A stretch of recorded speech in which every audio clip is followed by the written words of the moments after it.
साहब, जमीयतुल उलमा के मुफ्ती ज़ुबैर साहब, जमात इस्लामी हिंद के तेलंगाना के सदर, मशाइखीन उज़्ज़ाम, बुज़ुर्गान कौम और मिल्लत, कुल हिंद मजलिस तामीर मिल्लत के सदर, मेरे अज़ीज़ दोस्तों और बुज़ुर्गों, पसे पर्दा बैठ कर सुनने वाली मेरी इज़्ज़तदार माँ और बहनों और मोहतरमा जलीसा यासीन सुल्ताना साहिबा, जो all India Muslim personal law board के शोबे ख़वातीन के कन्वीनर हैं, मेरे अज़ीज़ दोस्तों और बुज़ुर्गों, मैं आपसे एक बात अर्ज़ करना चाहता हूँ कि हम पहले 2 नारे लगाएंगे। आप और हम मिलकर 2 नारे लगाएंगे, मगर जो मैं पहला नारा लगाऊंगा उसमें इस दारुस्सलाम के ग्राउंड से कोई उसका जवाब नहीं देगा। सुनिए, जो पहला नारा हम लगाएंगे, आप भाई साहब आप नारे लगाएंगे या सुन रहे हैं बात? बैठिए, बैठो, बस करो, खैरिए।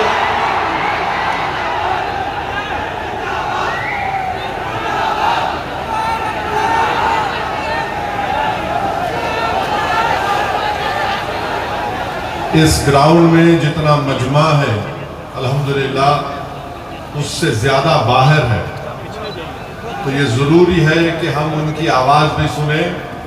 तो मैं बाहर जो मजमा खड़ा हुआ है उनसे अपील करूंगा कि आप हमारे साथ नारा लगाइए। ग्राउंड में कोई नारा नहीं लगाएगा।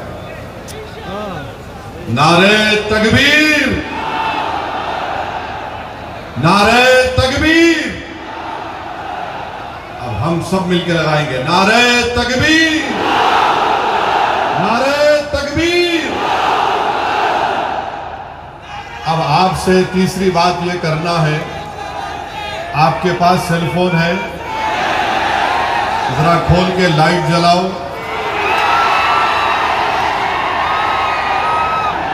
ताकि हमारे बीजेपी वालों की दिमाग की बत्ती जले। लाइट खोलो ताकि हम इस वक्त कानून के खिलाफ पूरे मुल्क को पैगाम दे सकें। हमारे खवातीन भी फोन की लाइट खोल सकते आप। जरा मीडिया वाले दिखाओ।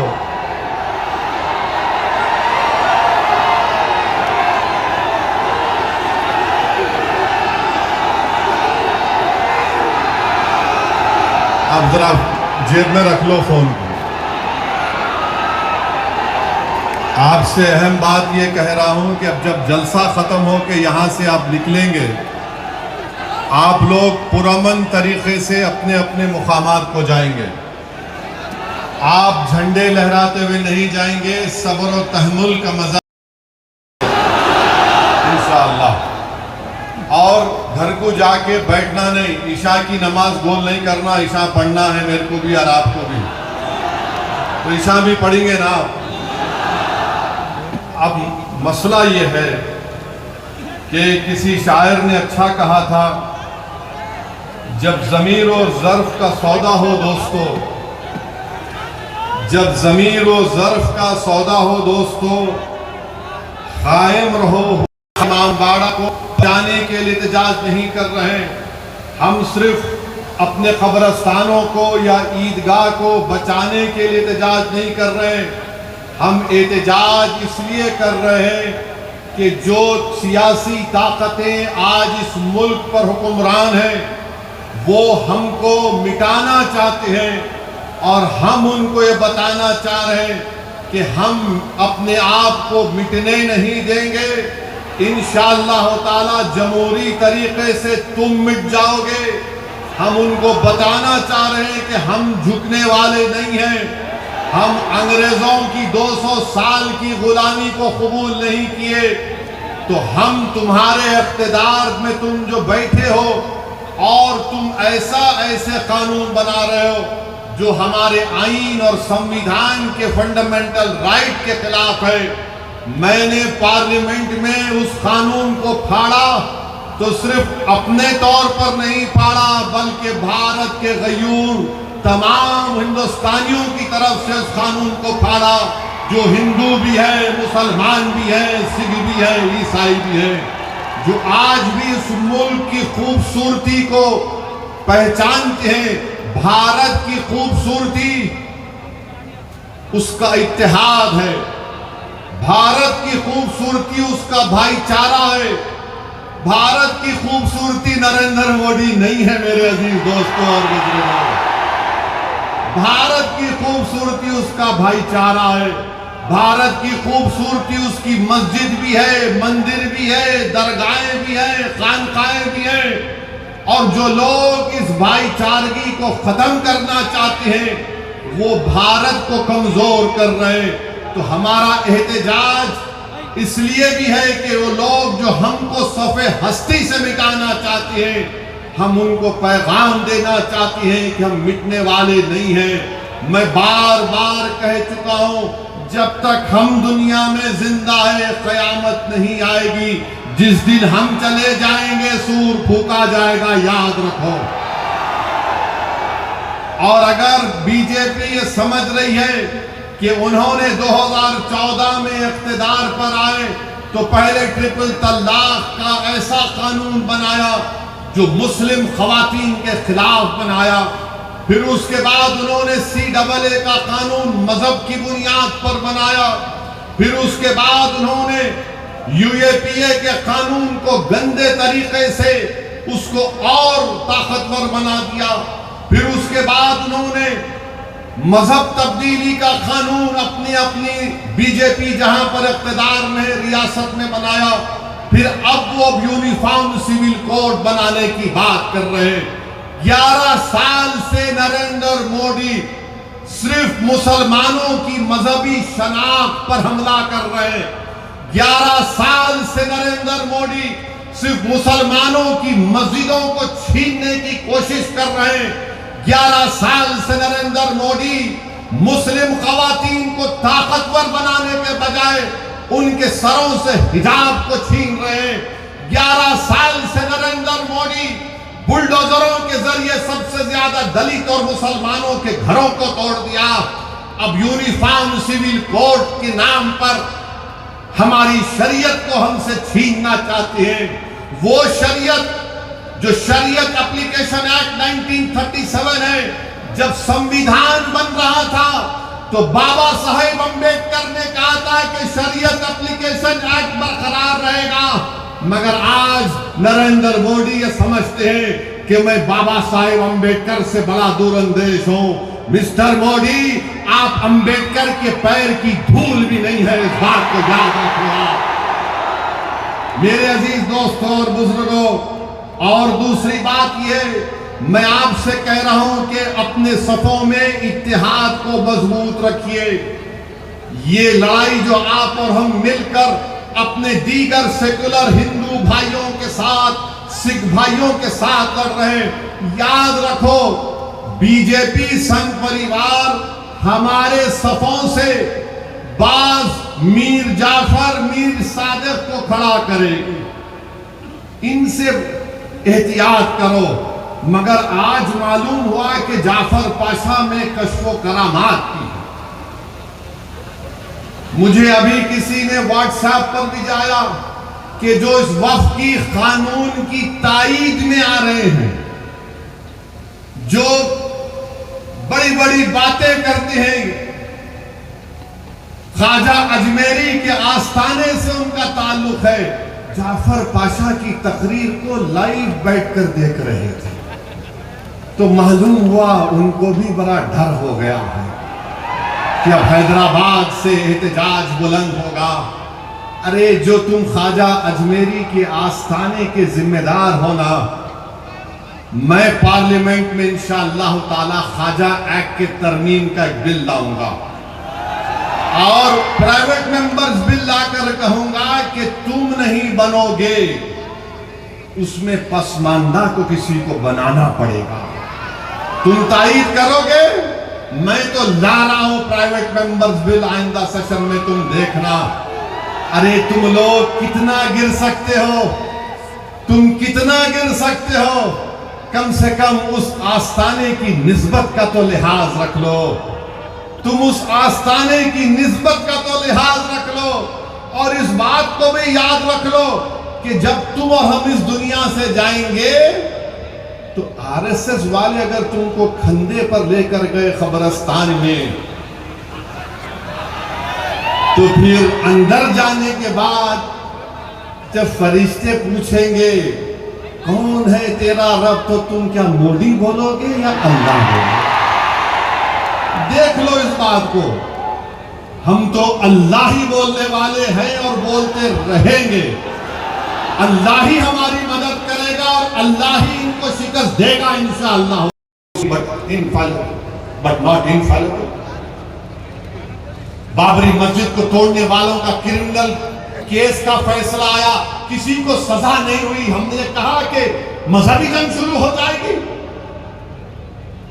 5-5 साल से बच्चों की बेल नहीं रहे, उनकी माँ बाप मर रहे हैं, मर गए हैं। हमने कहा कि मजहबी जंग शुरू हो जाएगी। CAA का कानून है, हियरिंग नहीं होगी। क्या हमने कहा कि मजहबी जंग शुरू हो जाएगी? UAPA में डालकर हमको सराहा जाता है कि हमने जुमला कहा कि मजहबी जंग शुरू हो जाएगी। नरेंद्र मोदी जी, आपकी पार्टी के लोग कह रहे हैं कि रिलीजियस वॉर शुरू हो जाएंगी, मजहबी जंग शुरू हो जाएगी। किसको डरा रहे हैं ये लोग? अदलिया को डरा रहे हैं आप। इख्तिदार में रहकर अदलिया को डराएंगे आप।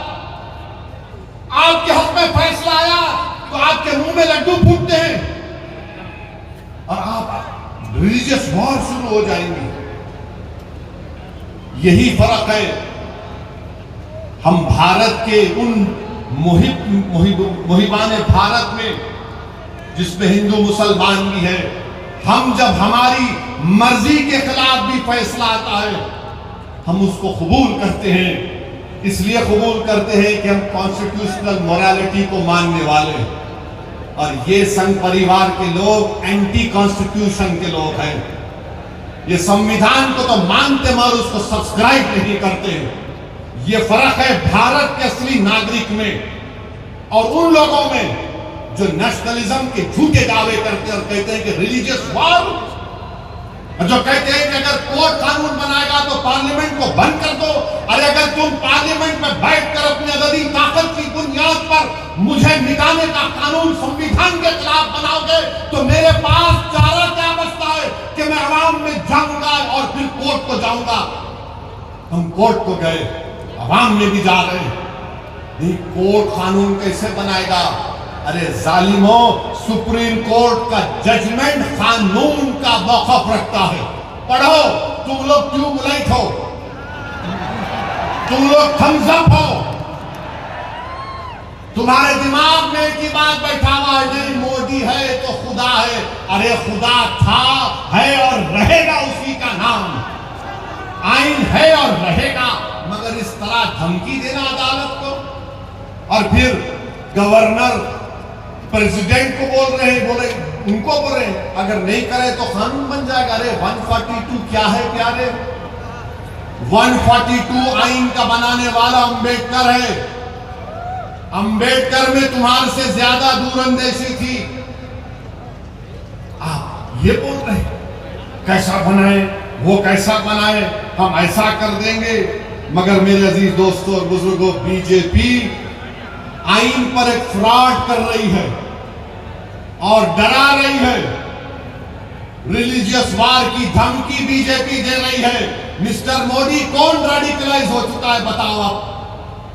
सत्ता में आप हैं, आपके लोग रेडिकलाइज हो चुके हैं। इतना रेडिकलाइज हो चुके हैं कि कोर्ट को धमकी दे रहे हैं, रिलीजियस वार हो जाएंगे। मोदी जी, अगर ये धमकी देने वालों को आप नहीं रोकेंगे, देश कमजोर होगा और देश कभी भी माफ नहीं करेगा। आज सत्ता इख्तिदार आपके पास है, कल नहीं रहेगा इंशाअल्लाह ताला, कल नहीं रहेगा इंशाअल्लाह ताला। अब भारत का हिंदू भी जान चुका है कि वक्फ का कानून बनाए तो क्या मेरे को नौकरी मिलती? हिंदू जान चुका है कि मुसलमानों की नफरत को दिखाकर, मुसलमानों को डराकर वोट बटोरती आई बीजेपी। दिखाने के लिए कुछ नहीं है। 4.5-5% नौजवानों में बेरोजगारी है। उनके बेरोजगारी को दूर करने का कोई प्रोग्राम नहीं, मगर सिर्फ मुसलमानों को नफरत का निशान बना दो। तो मैं हमारे हिंदू भाइयों से भी अपील कर रहा हूं, जो आपके एंडोमेंट बोर्ड के लिए अच्छा है वो हमारे लिए भी अच्छा होना चाहिए। जो सिख गुरुद्वारा प्रबंधक कमेटी के लिए अच्छा है वो हमारे लिए भी अच्छा होना चाहिए। हमारा मुतालबा सिर्फ यही है कि हम अपनी वक्फ की जायदादों की हिफाजत कर सके। और ये लोग बोलते नहीं वो ऐसा कर रहे, आजकल मेरी मुझ पर भी उंगली उठा रहे। मेरे भाई, मेरी उम्र दरियाफ्ती की नहीं है अब। और तुम याद रखो, तुम जो कुछ बोल रहे ना, मैं सियासतदान भी हूं और आधा वकील भी हूं। तो तुम्हारा वीडियो है मेरे पास, तुमको हैदराबाद आना पड़ेगा प्यार। तुमको शॉपिंग कराएंगे। You want to see shopping? We'll show you shopping. जो बोले जा रहे। अगर हम अपनी जबान से बोलना शुरू करें ना, तो तुम्हारा लुत्फा कहां से आए बोल सकता हूं मैं, याद रखो। माफ करना, उलमा इकराम की मौजूदगी में बोल रहा हूं। वक्फ की कानून की मुखालिफत किस बुनियाद पर की जा रही है आप देखो। ये हो जाएगा, वो हो जाएगा, कुछ नहीं होगा, सिर्फ जायदादों को लूटने के लिए किया जा रहा है। तो इंशाअल्लाह ताला जो पर्सनल लॉ बोर्ड का एहतजाज पूरे तेलंगाना में होगा, मुल्क में होगा, अब तालकटोरा स्टेडियम में भी 22 को होगा। मैं हमारे तमाम से अपील कर रहा हूं, इसको कामयाब करिए। आपसे भी अपील कर रहा हूं कि हमको एक लंबी लड़ाई लड़ना है जमहूरियत में। कानूनी लड़ाई लड़ रहे हमारे वकील, अल्लाह हमारे वकला को सलामत रखे, अल्लाह उनको और हिम्मत दे, और अल्लाह हमको हिम्मत दे, अल्लाह हमारे ईमान को सलामत रखे। याद रखो मुसलमानों, बगैर ईमान के हम एक जिंदा लाश की तरह हैं। बगैर मस्जिदों के हम कुछ नहीं है, बगैर जायदादों के जिसका मालिक अल्लाह। अगर मज़ीद ताज़ा तरीन खबरों को देखने के लिए आप देखते रहिए फ्लैश 9 न्यूज़। चैनल को लाइक, शेयर और सब्सक्राइब करना ना भूलें।